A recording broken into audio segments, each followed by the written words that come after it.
స్వాగతం పలకాలని కోరుతా ఉన్నాను.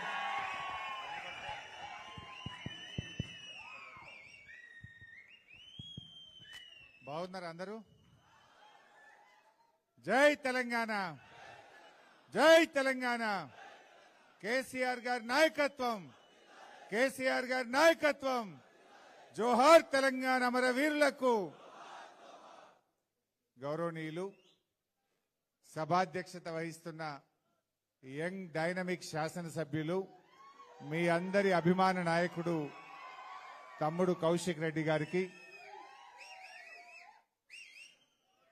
రాష్ట్రంలోనే సీనియర్ నాయకులు, ఉన్నతమైనటువంటి విలువలకు ఆదర్శాలకు కట్టుబడి రాజకీయాలంటే ప్రజాసేవ, రాజకీయాలంటే గ్రామాలకు పల్లెలకు ప్రజలకు జవాబుదారీతనంతో ఉండాలని తన జీవితం అంతా కూడా ఎంతో నిజాయితీతో నిబద్ధతతో జగిత్యాలే కాదు మొత్తం ఉత్తర తెలంగాణ మన కరీంనగర్ జిల్లా అభివృద్ధికి ఎనలేని సేవ చేసినటువంటి మాజీ మంత్రివర్యులు, సీనియర్ నాయకులు, పెద్దలు, గౌరవనీయులు శ్రీ జీవన్ రెడ్డి గారికి, కార్యక్రమంలో పాల్గొంటున్న హుస్నాబాద్ మాజీ శాసనసభ్యులు మిత్రులు ఉడతల సతీష్ బాబు గారికి, మన నియోజకవర్గానికి ఈ మెంబర్షిప్ డ్రైవ్ కు ఇన్ఛార్జిగా వచ్చినటువంటి విద్యార్థి ఉద్యమ నాయకుడు తమ్ముడు రాకేష్ గారికి, అదేవిధంగా మరొక విద్యార్థి ఉద్యమ నాయకుడు, మరి టీఆర్ఎస్వికి ఇద్దరు అధ్యక్షులు ఈయనే ఉన్నారు. మొదటి అధ్యక్షుడు ఎర్రోల శ్రీనివాస్, రెండవ అధ్యక్షుడు మన హుజూరాబాద్ నియోజకవర్గ ముద్దుబిడ్డ గెల్లు శ్రీనివాస్ యాదవ్ గారికి, అదేవిధంగా ఈ కార్యక్రమంలో పాల్గొంటున్న సీనియర్ నాయకులు మాజీ ఎస్సీ కార్పొరేషన్ చైర్మన్ బండా శ్రీనివాస్ గారికి, పెద్దలు గౌరవనీయులు రవీందర్ రెడ్డి గారికి, మరి అదేవిధంగా హుస్నాబాద్ నుంచి వచ్చినటువంటి రాష్ట్ర నాయకులు రవీందర్ రావు గారికి, మరియు మన జమ్మికుంట మున్సిపల్ చైర్మన్ తమ్ముడు దిలీప్ గారు, మాజీ చైర్మన్ సీనియర్ నాయకులు రాజేశ్వరరావు గారు, చాలా పేర్లు ఉన్నట్టున్నాయి కానీ మరి మా డిసిసిబి మాజీ వైస్ చైర్మన్ పింగిలి రమేష్ గారు, మరి కమలాపూర్ మండలానికి సంబంధించి మా హుజూరాబాద్ మాజీ మున్సిపల్ చైర్మన్ గందే రాధికా శ్రీనివాస్ గారు, మా పట్టణ అధ్యక్షుడు కొలిపాక శ్రీనివాస్ గారు, అదేవిధంగా మా సీనియర్ నాయకులు సత్యనారాయణరావు గారు, అదేవిధంగా ఇంద్రసేనారెడ్డి గారు, మరియు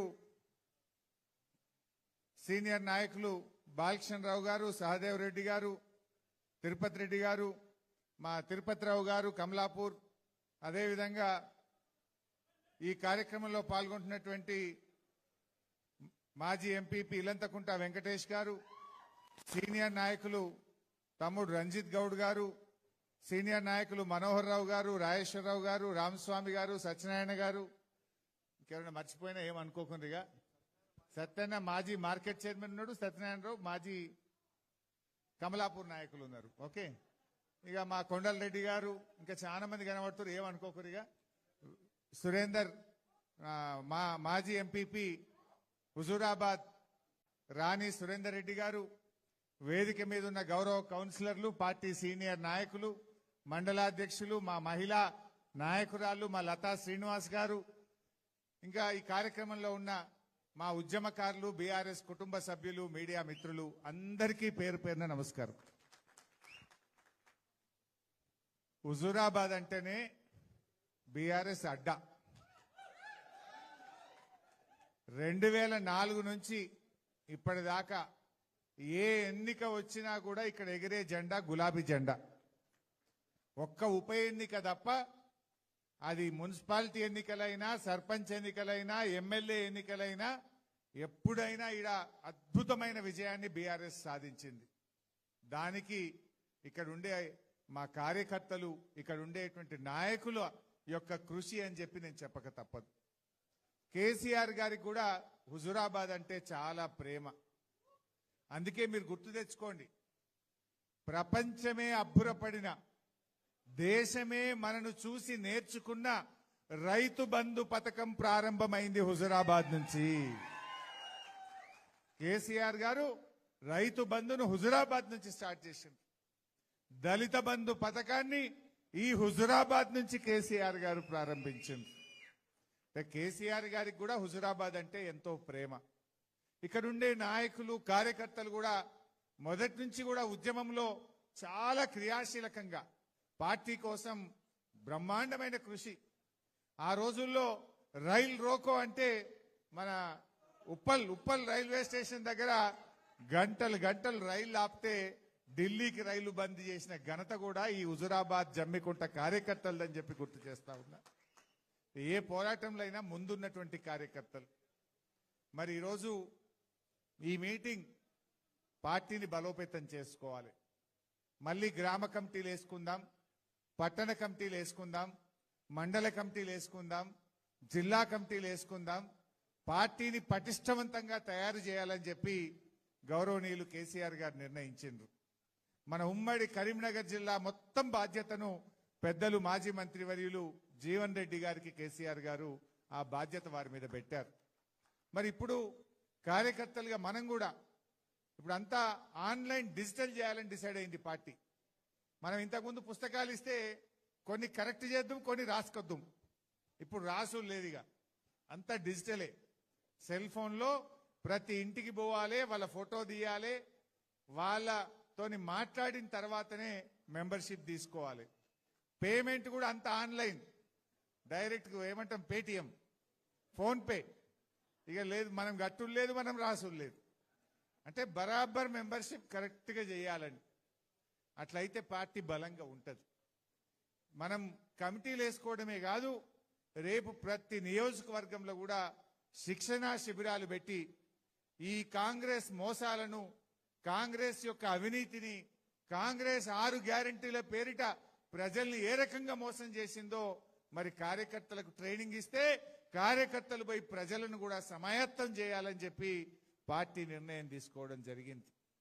మరి ఇంకో వారం 10 రోజుల్లో మనకు ట్రైనింగ్ ఇస్తాం. మనం ప్రతి బూత్కు కూడా 2 ఏజెంట్లను తీసుకొని, పోలింగ్ బూత్ లో 2ని తీసుకొని వాళ్ళకి ఎట్లా మెంబర్షిప్ చేయాలి, ఏ రకంగా చేయాలి అని ఫోన్లోనే వాళ్ళ ఫోన్ ద్వారానే మెంబర్షిప్ చేసే విధంగా ట్రైనింగ్ ఇచ్చి వాళ్ళ ద్వారా ఇప్పుడు ఊర్లో 3 బూతులు ఉంటే 3 బూత్లకు ఈచ్ బూత్ 2 అంటే 6గురికి మనం ట్రైనింగ్ ఇస్తాం. ఒక ఊర్లో 2 బూతులు ఉంటే బూత్కి 2 చొప్పున 4గురికి ట్రైనింగ్ ఇస్తాం. ఊర్లో ఒకటే బూత్ ఉంటే 2కి ట్రైనింగ్ ఇస్తాం. సో దట్ ఏంటంటే ఒకరికి జ్వరం వచ్చినా ఏదైనా ఆపద సంపద అయినా ఇంకొకరు ఆ కార్యక్రమాన్ని ముందుకు తీసుకుపోవాలని చెప్పి పార్టీ నిర్ణయం తీసుకున్నది. మీ అందరితో కూడా మనవి ఒకటే.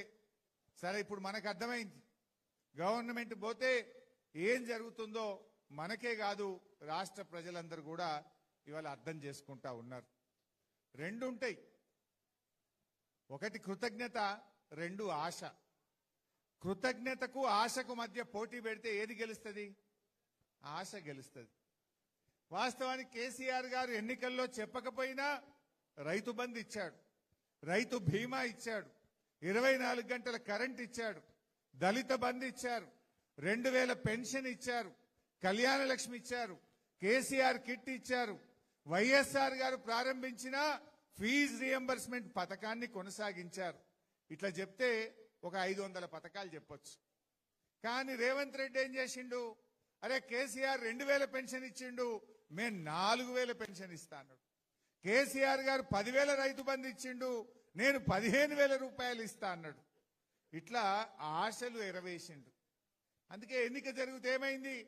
మనమేమో ప్రజలు తప్పకుండా మనకేస్తారు, కృతజ్ఞత గెలుస్తుంది, కేసీఆర్ గారి పనితనం గెలుస్తుంది, అద్భుతంగా మళ్ళీ గెలుస్తామని మనం అనుకున్నాం. కానీ కృతజ్ఞతకు ఆశకు మధ్య పోటీ జరిగితే ఇవాళ రేవంత్ రెడ్డి పెట్టిన ఆశల వలయంలో మనకు కొంత నష్టం జరిగింది. సరే, ప్రజాస్వామ్యంలో మనం అంగీకరించాల్సిందే. కానీ ఈరోజు ఏం జరిగింది? మనకంటే ఎక్కువ ప్రజలే మాట్లాడుకుంటున్నారు. ఇవాళ రైతులు, మీరు ఒక్కసారి పెద్దలు జీవన్ రెడ్డి గారు బాగా చెప్పారు. నా దృష్టిలో ఈ మధ్య నేను అన్ని జిల్లాలు తిరిగినా, నల్లగొండ పోయినా, వరంగల్ పోయినా, మెదక్ పోయినా, కరీంనగర్ పోయినా, వివిధ జిల్లాలు పోయినా, నేను గమనించింది అయితే ఇక రైతు అనేవాడు కాంగ్రెస్ పార్టీకి ఓటేసే పరిస్థితి లేదు. ఇదేదో నేను ఉత్తగంటలేను. మీరు ఎక్కడైనా చెక్ చేయండి. అసలు ఏ ఒక్కటన్నా మిగిల్చిండా రేవంత్ రెడ్డి? కేసీఆర్ గారు రైతు బంధు ఇస్తా అంటే కరోనా వచ్చినా రైతు బంధు ఆగలే, పెద్ద నోట్ల రద్దు వచ్చినా రైతు బంధు ఆగలే, ఎన్ని కష్టాలు వచ్చినా టైం మీద కేసీఆర్ గారు రైతు బంధు ఇస్తా అంటే ఇచ్చి చూపిండు. 11 సార్లు 74,000 కోట్ల రూపాయల రైతు బంధు ఇచ్చిన ఒకే ఒక్క నాయకుడి దేశంలో కేసీఆర్. ఒకసారి నేను ఆర్థిక మంత్రిగా ఉన్నా, కరోనా వచ్చింది, ఖజానా ఖాళీ. కేసీఆర్ గారు పిలిచిండ్రు, మరి మే నెల వస్తున్నది, ఇక జూన్లో మనం మృగశిర కార్తీక రాగానే మనం రైతు బంద్ వేయాలి కదా, పైసలు తయారు చేసిండ్రా అని అడిగిండు. మా అధికారులంతా ముఖాలు చూస్తున్నారు. సార్ నిన్నటిదాకా 45 రోజులు లాక్డౌన్, రూపాయి రాలేదు సార్, ఆమ్దాన్ లేదు సార్ అంటున్నారు. ఏమయ్యా మా రైతులే దొరికినరా మీకు? కేసీఆర్ గారు ఒక మాట అన్నారు, మంత్రుల జీతాలు బంద్ చేయి, ఎమ్మెల్యేల జీతాలు బంద్ చేయి, కాంట్రాక్టర్ల బిల్లులు ఆపు, మా రైతులకు మాత్రం రైతు బంధు పడాల్సిందే. అది కేసీఆర్ గారికి రైతుల పట్ల ఉన్న నిజాయితీ. ఆగలే, కరోనా వచ్చినా రైతు బంద్ వేసిండు. మరి రేవంత్ రెడ్డికి ఏమైందా? ఇప్పుడు కరోనా వచ్చిందా? ఏమొచ్చింది? ఒక రైతు బంధు మొత్తానికే ఎగ్గొట్టిండు, 1 రూపాయి ఇయ్యలే. ఒక రైతు బంధు 3 ఎకరాలే ఇచ్చిండు. ఈ యాసంగి రైతు బంధు 2 ఎకరాలకే వచ్చింది. అంటే ఎంత మోసం! ఒక రైతు బంధు మొత్తానికి ఎగరగొడితే 9,000 కోట్లు, రెండవ రైతు బంధు 3 ఎకరాలకే ఇస్తే 5,000 కోట్లు, 9 5 14. ఇప్పుడు 2 ఎకరాలకే ఇచ్చిండు అంటే 6,000 కోట్లు, 14 ఎంత? 20,000 కోట్ల రూపాయలు. 20,000 కోట్ల రైతు బంధు ఎగరగొట్టిండు. ఇక నీకు రుణమాఫీ చేసినప్పు అంటుండు. అంటే ఇవాళ కేసీఆర్ గారు క్రమం తప్పకుండా రైతు బంధు ఇస్తే రేవంత్ రెడ్డి ఇలా రైతు బంధు పథకాన్ని ఆగం పట్టించిండు. ఇలా రైతు బంధు వచ్చే పరిస్థితి కనబడతలేదు. ఏం చెప్పిండు? మొన్న మా సిద్దిపేటకు వచ్చిండు, 45 రోజుల్లో 9,000 కోట్ల రూపాయల రైతు బంధు వేస్తున్నా అన్నాడు. ఇవాళకి 65 రోజులైంది. 65 రోజులైనా ఇప్పటికీ రైతు బంధు పడ్డ పరిస్థితి లేదు. చెప్పుడు 15,000 అన్నాడు, 12,000 ఇస్తా అన్నాడు. ఆ ఇచ్చే 10,000 కూడా ఎగరగొట్టేశాడు. మరి రైతు బంధు సంగతి అట్లా. మీ అందరు గమనించిండ్రో లేదో, రైతు బీమా కూడా బంద్ అయిపోయింది. 5 నెలలే. మీ ఊర్లలో రైతులు చనిపోతే రైతు బీమా డబ్బులు పట్టలేవు. ఒకసారి చెక్ చేసుకోండి. ఎల్ఐసికి పైసలు కట్టలేరు రేవంత్ రెడ్డి. నేను అడుగుతా ఉన్నా, రైతు బీమాకు మించిన పథకం ఉంటుందా? దేశం మొత్తం మెచ్చుకున్నది. అంటే ఇలా కేసీఆర్ గారు పెట్టిండని చెప్పి దాన్ని రద్దు చేయడం నీకు తగునా అని నేను అడుగుతా ఉన్నా. ఎల్ఐసికి డబ్బులు కట్టక 5 నెలల నుంచి ఇప్పుడు రైతు బీమా పథకం కూడా ఆగిపోయింది. రైతు బంధు బాయే, రైతు బీమా బాయే. ఎరువులు కేసీఆర్ గారు ఉన్నప్పుడు ఎప్పుడన్నా ఎరువులకు ఇబ్బంది ఉండేనా? అసలు లైన్లు కట్టినమా? రేవంత్ రెడ్డి వచ్చిండు, ఇవాళ ఎరువులకు ఇబ్బంది వచ్చింది. ఇప్పుడు ఎరువులు కూడా రాకపోయాయి. ఇక 4వది వడ్ల సంగతి. పెద్దలు జీవన్ రెడ్డి గారు చెప్పిండ్రు, తరుగు లేకుండా ఈ రాష్ట్రంలో ఎక్కడన్నా వడ్లు కొన్నారా? ఎక్కడ చూసినా 4 కిలోలు 5 కిలోలు తరుగు పెట్టుడే. 43 కిలోలు పెడితేనే మేము దించుకుంటామంటున్నారు. 43 కిలోలు పెడితే 5 కిలోలు కొనేవాయి. ఇంత జోకినాక వాడు 15 రోజుల దాకా దించుకోడు. 15 రోజుల్లో ఆడికి పోయే వరకు దాని బరువు తగ్గుతుంది. మళ్ళా మిల్లోళ్ళు కటింగ్ పెడతా ఉన్నారు. అంటే ఈ రాష్ట్రంలో 1,000 కోట్ల రూపాయలు ఇవాళ నష్టపోయినటువంటి పరిస్థితి. రైతులైతే పాపం 40 రోజులు 50 రోజులు వడ్లు అమ్ముకోవడానికి, మక్కలు అమ్ముకోవడానికి ఇవాళ పడిగాపులు కాసింది. కొన్ని చోట్ల సంచులు సెదలు పట్టినాయి. సెదలు పట్టినా కూడా వడ్లు కొనే పరిస్థితి లేకుండా పోయింది. అంటే ఏది చూడండి మీరు, రైతు బంధు పోయింది, రైతు బీమా పోయింది, వడ్లు కొనమంటే సుక్కలు చూపిండ్రు, యాసంగి పంటకు బోనస్ ఎగ్గొట్టిండ్రు, ఈ రకం ఎరువులు దొరకలేవు. ఇప్పుడే మా పెదపాపాయిపల్లి సర్పంచ్ నాకు కలిసిండు, దయాకర్ రెడ్డి అనుకుంటా, రంగరంగ కలిసిండు. అన్న కరెంటు 11 గంటలే వస్తుంది అన్నాడు. అంటే 24 గంటల కరెంటు బాయ్.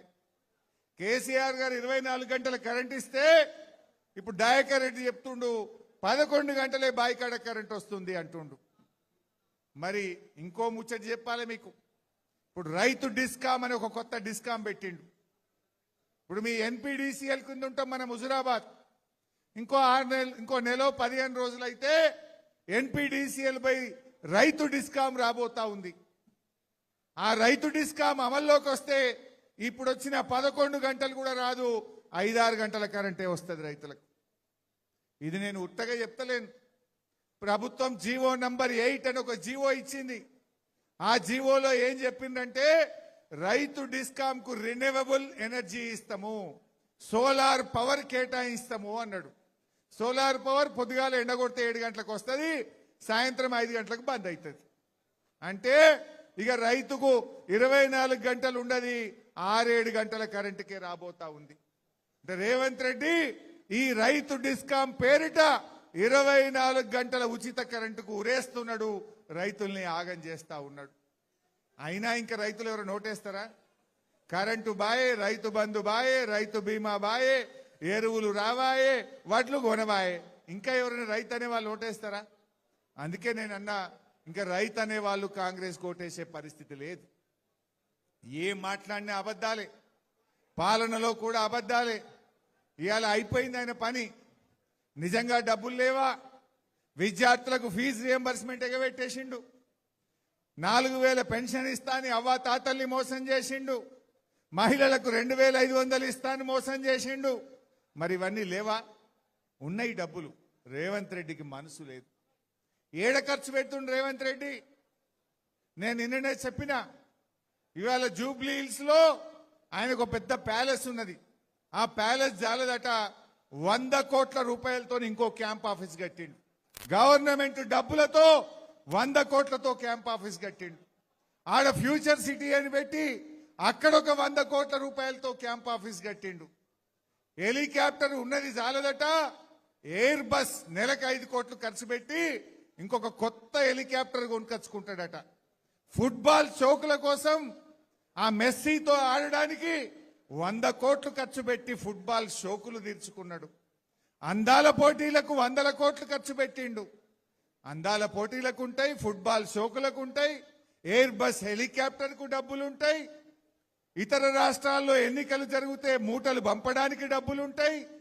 పక్క రాష్ట్రాల్లో ఎన్నికలు జరిగితే మన తెలంగాణ ప్రభుత్వ డబ్బులతో అక్కడ ఫుల్ పేజ్ పేపర్ అడ్వర్టైజ్మెంట్లకు డబ్బులుంటాయి. కానీ మా పిల్లలకు ఫీజు రియంబర్స్మెంట్ ఇవ్వమంటే డబ్బులుండవా? మా రైతులకు రైతు బంధు రైతు బీమాకు డబ్బులు కట్టమంటే ఉండవా? మా అవ్వ తాతలకు 4000 పెన్షన్ ఇవ్వమంటే డబ్బులుండవా? రేవంత్ రెడ్డి గారికి అధికారం మత్తెక్కింది. మొన్న ఎప్పుడు అన్నాడు కదా హిట్లర్. రేవంత్ రెడ్డి గుర్తుపెట్టుకో, నీ హిట్లర్ పాలనను అంతం చేయడానికి ప్రజలు కంకణం కట్టుకున్నారు.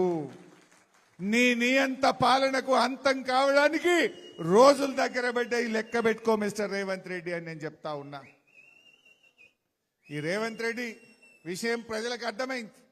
మొన్నెక్కడో మాట్లాడిండు, బీఆర్ఎస్ పార్టీకి మళ్ళా తాప ప్రతిపక్ష హోదా రాదు అన్నాడు. నిజమే కదా, మనకు ప్రతిపక్ష హోదా ఎందుకు? పాలకుల పక్ష హోదా రాబోతా ఉంది. ప్రతిపక్ష హోదా రాదు, పాలక పక్ష హోదా వస్తుంది. నీకు నీ పార్టీకి డిపాజిట్లు గల్లంతైతే గుర్తు పెట్టుకో రేవంత్ రెడ్డి అంటున్నా. ఈ మధ్య మీరు గమనించి ఉంటారు, ఢిల్లీలో ముఖ్యమంత్రి కేజ్రీవాల్ ఓడిపోయిండు, ఆయన ఎమ్మెల్యేగా ఓడిపోయిండు, ఆయన పార్టీ ఓడిపోయింది. బెంగాల్లో పోతే మమతా బెనర్జీ గారు ఎమ్మెల్యేగా ఓడిపోయిండ్రు, ఆయన పార్టీ ఓడిపోయింది.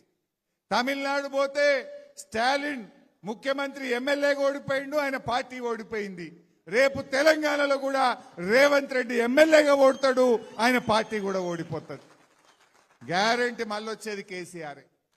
ఎక్కడ పోయినా ప్రజలది ఒక్కటే మాట, కాంగ్రెస్ పోవాలే, కేసీఆర్ రావాలి. ఇలా అందరికీ ఇది అందరి మాట. విద్యార్థుల మాట, నిరుద్యోగుల మాట, రైతుల మాట, అవ్వ తాతల మాట, అక్క చెల్లెళ్ళ మాట, మాట ఎవరిదైనా అందరిది ఒకే మాట, మళ్ళీ కేసీఆర్ రావాలి, బీఆర్ఎస్ రావాలి. ఇలా ప్రజల్లో స్పష్టత వచ్చింది. మరి మనం కూడా మంచిగా గట్టిగా పనిచేద్దాం. ఇవాళ తమ్ముడు కౌశిక్ రెడ్డి బాగా పనిచేస్తున్నాడు, గట్టిగా పోరాడుతున్నాడు. మొన్న డంప్ యార్డ్ హుజురాబాద్ లో పెట్టద్దని అద్భుతమైన పోరాటం మీరు అందరు కలిసి చేసిండ్రు. గట్టికి కొట్లాడితే బిడ్డ నువ్వు బంద్ పెడతావా, నీ మీద సిఐడి కేసు పెడతామని బెదిరించిండ్రు. అక్రమ కేసు పెట్టి సిఐడి ఆఫీస్కు పిలిచిండ్రు. అయినా భయపడలే, పోరాటం ఆపలే. తప్పకుండా మీ డంప్ యార్డ్ విషయాన్ని రేపు రాబోయే అసెంబ్లీలో కౌశిక్ మాట్లాడతాడు, మేం మాట్లాడతాం, బీఆర్ఎస్ పార్టీ మాట్లాడుతుందని కూడా మనం చేస్తా ఉన్నా. ఇక్కడ కొన్ని డబ్బుల కోసం, నిధుల కోసం కౌశిక్ మీకు మాట ఇచ్చిండు. 100% మళ్ళొచ్చేది బీఆర్ఎస్ ప్రభుత్వం. ఈ హుజురాబాద్ కు కేసీఆర్ గారి ఆశీస్సులతో ప్రత్యేక ప్యాకేజీ తెచ్చి అన్ని పనులు కూడా పూర్తి చేసుకుందాం. కాంగ్రెస్ చేసేదేం లేదు. ఇలా కాళేశ్వరం గురించి కూడా పెద్దలు చెప్పిన వాళ్ళకి బోను కానీ అసలు 2.5 ఏళ్ళు అయిపోయింది. ఇవాళ కాంగ్రెస్ పార్టీ మేడిగడ్డ రిపేర్ చేస్తలేరు. మొన్నటిదాకా కొట్టుకపోయిందన్నారు, ఇప్పుడేమో రిపేర్ చేస్తాము అంటున్నారు. ఇప్పుడు ఆల్మోస్ట్ జూలైలకు బోనే పడుతుంది, వర్షాలు స్టార్ట్ అవుతాయి అంటే ఈ సీజన్ పోయినట్టే కదా. మళ్ళా సీజన్ వచ్చే వరకు కాంగ్రెస్ పార్టీకి 3.5 ఏళ్ళు నిండుతాయి. ఇప్పటి వరకు టెస్టులే పూర్తి చేయలే వీళ్ళు. టెస్టులు పూర్తి అయ్యేది ఎప్పుడు, డిజైన్ అయ్యేది ఎప్పుడు, టెండర్లు పిలిచేది ఎప్పుడు, దాన్ని మరమ్మతు చేసేది ఎప్పుడు? అంటే వీళ్ళు 5 ఏళ్ల లోపల వీళ్ళు కనీసం మేడిగడ్డకు మరమ్మతు కూడా చేసే పరిస్థితి లేదు. మళ్ళా మనం వస్తాం, మేడిగడ్డ మరమ్మతు చేసుకొని బ్రహ్మాండంగా నీళ్లు తెచ్చుకునేటువంటి పరిస్థితి ఉంటుంది. అంటే ఇవాళ దాని విలువ ఇప్పుడు తెలిసి వస్తుంది. పోయిన 2 ఏళ్ళు కాలం మంచిగా అయింది. కాళేశ్వరం మోటార్లు ఎల్లంపల్లికెళ్ళే నడిపినాం, కాళేశ్వరం మోటార్లు మిడ్మానేర్కెళ్ళే నడిపినాం. కాలం కానప్పుడు కూడా తెలంగాణకు ఇబ్బంది ఉండొద్దని కేసీఆర్ గారు 3వ సోర్స్ మేడిగడ్డ దగ్గర పెట్టిండ్రు. 3 పెట్టిండు కాళేశ్వరంలో కేసీఆర్ గారు. కాలం మంచిగా అయితే కరెంటు బిల్లు ఎక్కువ రావద్దని నడిమిట్ల మేడిగడ్డకే మన మిడ్మానేర్కెళ్ళే మోటార్లు నడపాలని, జర యావరేజ్ పడిపడనట్టుగా కాలం అయితే ఎల్లంపల్లికెళ్ళే మోటార్లు నడుపుకోవాలన్నాడు. ఎక్కడ కాలం కాకపోతే కరువు పడితే కూడా నీళ్లు ఉండేది మేడిగడ్డ, కరువు పడితే అక్కడ మోటార్లు వచ్చే విధంగా కేసీఆర్ గారు ఆలోచన చేశారు. ఇవాళ కాలం మంచిగా అయింది. ఈ 2 ఏళ్ళు మేడిగడ్డ దగ్గర మనం అవసరం బల్లే, మిడిమానేరులో తినం, ఎల్లంపల్లిలో కాళేశ్వరం మోటార్లు ఒత్తితే బంగారం మోలే పంట పండింది. హైదరాబాద్కు మంచినీళ్లు పోయినాయి, మొత్తం తెలంగాణకు మంచినీళ్లు పోయినాయి. ఈ తాప కరువు పడుతుంది అంటున్నారు, ఈ తాప ఎలినోనో వస్తుంది అంటున్నారు. ఇప్పుడు కరువు పడితే ఇప్పుడు ఆ మేడిగడ్డ మరమ్మతు చేయపోతుంది. ఇలా తెలంగాణ అంతటికి ఇబ్బందే కదా. నిజంగా అది చేసి ఉంటే, ఇప్పుడు కాళేశ్వరం అంటే ఏందో మీ అందరికీ తెలుసు. 3 బ్యారేజీలు, 18 రిజర్వాయర్లు, 17 పంప్ హౌజులు, 16 సబ్స్టేషన్లు, 203 కిలోమీటర్ల టనలు, 1500 కిలోమీటర్ల గ్రావిటీ కెనాలు, ఇవన్నీ కలిపితే కాళేశ్వరం. ఇన్నిట్లల్లా అన్ని బాగానే ఉన్నాయి. మల్లన్న సాగర్ కింద 1,00,000 ఎకరాలు పండుతుంది, రంగనాయక సాగర్ కింద 1,00,000 ఎకరాలు పండుతుంది, కొండపోచమ్మ కింద 50,000 ఎకరాలు పండుతుంది, అంతగిరి పోచమ్మ రిజర్వాయర్ కింద 1,000 ఎకరాల పంట పండుతుంది, మిడ్మానేరు కింద పంట పండుతుంది, అంతటి పండుతున్నది. ఇవన్నీ మంచిగానే ఉన్నాయి. పోయింది ఏంటిది? పోయిన 3 బ్యారేజీల్లో ఒక బ్యారేజ్ మేడిగడ్డ. ఆ ఒక బ్యారేజ్ మేడిగడ్డలో 84 పిల్లర్లు ఉంటాయి, పియర్స్. 84లో 2 పియర్స్ కుంగినాయి అంతే. గా రెండింటిని మరమ్మతు చేసే తెలివి లేదా నీకు? ఇప్పుడు వాళ్ళే అంటున్నారు, తమ్మిడి అట్టికెళ్ళి మేము సుందిల్లోకి నీళ్లు తెస్తాము అంటున్నారు. మరి సుందిల్లో మంచిగానే ఉంది కదా. సుందిల్లో ఏ పద్ధతిలో కట్టినరో మేడిగడ్డ కూడా గదే పద్ధతిలో కట్టినరు. అంటే ఇదంతా కూడా రాజకీయం తప్ప వాళ్ళ మాటల్లో నిజాయితీ లేదు. అందుకే మీరు ఆలోచన చేయండి. ఇవాళ రేవంత్ రెడ్డి వచ్చినాక నేను అప్పుడప్పుడు ఉత్తమ్ కుమార్ రెడ్డి అంటాడు, రికార్డు పంట పండింది బై మా కాంగ్రెస్ హయాంలో అంటాడు. ఎట్లా పండింది? ఓ చెరువు కట్టినరా, ఓ చెక్ డ్యామ్ కట్టినరా, ఓ ప్రాజెక్టు కట్టినరా, ఒక్క ఎకరానికి ఏమైనా నీళ్లు ఇచ్చిండ్రా? ఇవన్నీ కేసీఆర్ గారు చేసిండే కదా. ఆనాడే 2021-22 సంవత్సరంలోనే ఈ తెలంగాణ ధాన్యం ఉత్పత్తిలో భారతదేశంలో నంబర్ 1 గా నిలిపింది కేసీఆర్ గారు. అంతే తప్ప కొత్తగా జరిగింది అయితే ఏమీ లేదు. ఇవాళ ఈ రకంగా జరుగుతూ ఉన్నాయి. నేను మీ కార్యకర్తల్ని కూడా కోరేది ఒక్కటే, మంచిగా కలిసి పనిచేయండి, కాపాడుకుంటాం. రేపు భవిష్యత్తు మనదే ఉంటుంది. ఏ కార్యకర్తకు కూడా ఇబ్బంది రానీయం. నాకు తెలుసు చాలా మంది మీద కేసులు పెడుతున్నారు. రాజేశ్వరరావు గారి మీద అక్రమ కేసులు పెట్టిండ్రు. ఇట్లా ఎంతో మంది మన కార్యకర్తల మీద అక్రమ కేసులు పెట్టి వేధించినా కూడా ధైర్యంగా మా కార్యకర్తలు నిలబడుతున్నారు, పోరాటం చేస్తున్నారు. నేను మొన్న పెద్దపల్లిలో కూడా అదే చెప్పిన. ఈ కష్టకాలంలో పార్టీతో నిలబడ్డ కార్యకర్తలే ఈ పార్టీకి ఆత్మీయులు, ఆత్మబంధువులు. డెఫినెట్ గా మిమ్మల్ని కాపాడుకునే బాధ్యత పార్టీది. చూసినాం, ఇప్పుడు కాంగ్రెస్ చూసినాక అర్థమైంది వాళ్ళ పాలన ఏంది. దోపిడి, కరప్షన్, కమిషన్, కేసులు, ఇది తప్ప అసలు రాష్ట్రాన్ని, ప్రభుత్వాన్ని వాళ్ళు పట్టించుకున్నటువంటి పరిస్థితి లేదు. ఇవాళ రేవంత్ రెడ్డి పాలనలో ఒకటి మాత్రం ప్రజలు గమనించారు. నోరిప్పితే ఏమంటాడు? నోరిప్పితే నిన్ను ఉరేయాలి, నిన్ను కొరడాలతో కొట్టాలి, నీ లాగులో తొండలు జొర్రగొట్టాలి, నిన్ను జైల్లో పెట్టాలి. ఇవి తప్ప ఒక్కటన్నా మంచి మాట మాట్లాడతాడా? ఇప్పుడు రాష్ట్రంలో వాయు కాలుష్యం, శబ్ద కాలుష్యం గురించి మనం విన్నాం. కానీ ఈ రాష్ట్రంలో కొత్త కాలుష్యం వచ్చింది, అది ధ్వని కాలుష్యం. ధ్వని కాలుష్యం మోపైంది కొత్తగా. టీవీ పెడదామంటే భయపడుతున్నారు. పిల్లలు ఖరాబ్ అవుతారేమో అని తల్లిదండ్రులు రేవంత్ రెడ్డి కనబడగానే ఛానల్ మార్చేస్తున్నారు. ఎక్కడ ఈ ధ్వని కాలుష్యం మా పిల్లలకు సోకుతుందో అని వెనక ముందు అవుతున్నారు. సరే, వాయు కాలుష్యం ఉంటే ఏం చేస్తాం? పరిశ్రమలను నగరం బయటకు, ఊరికి దూరం తీసుకుపోతాం, పరిశ్రమలను తరలిస్తాం. అట్లనే ఇవాళ ఈ రాష్ట్ర ప్రజలు కూడా ఈ ధ్వని కాలుష్యం కోరల్లో నుంచి రాష్ట్రాన్ని కాపాడడానికి రేవంత్ రెడ్డిని తరిమి కొట్టాలని కూడా రాష్ట్ర ప్రజలు నిర్ణయించుకున్నారు. ఇది భరించే పరిస్థితి లేదు. నోరిప్పితే అబద్ధాలే కదా. వేములాడ రాజన్న మీద ఒట్టు పెట్టిండు 15 ఆగస్టు కల్లా రుణమాఫీ చేస్తా అని. ఈ రూమ్ లో ఎంతమంది రుణమాఫీ కానోళ్ళు ఉన్నారో చేయలావట్టుండ్రి. గంతమందికి రుణమాఫీ కాలే, సగం మందికి రుణమాఫీ కాలే. అంటే దేవుని మీద ఒట్టు పెట్టి మాట తప్పిన రేవంత్ రెడ్డిని ఎవరైనా నమ్ముతారా? ఇంకా అయిపోయింది, ఆయన పతార కథం అయిపోయింది. కానీ మనం ఓవర్ కాన్ఫిడెన్స్ లో కూడా ఉండొద్దు.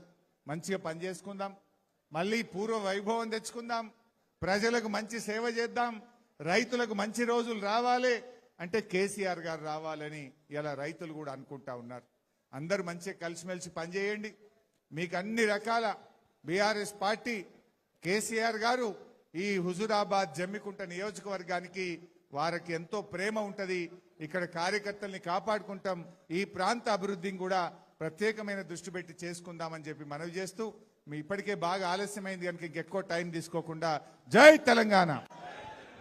దయచేసి అందరూ ఎక్కడ అందరూ ఒక్క నిమిషం అందరికి సార్ ఉంటుండు ప్లీజ్. ఎవరైనా ఒక్క నిమిషం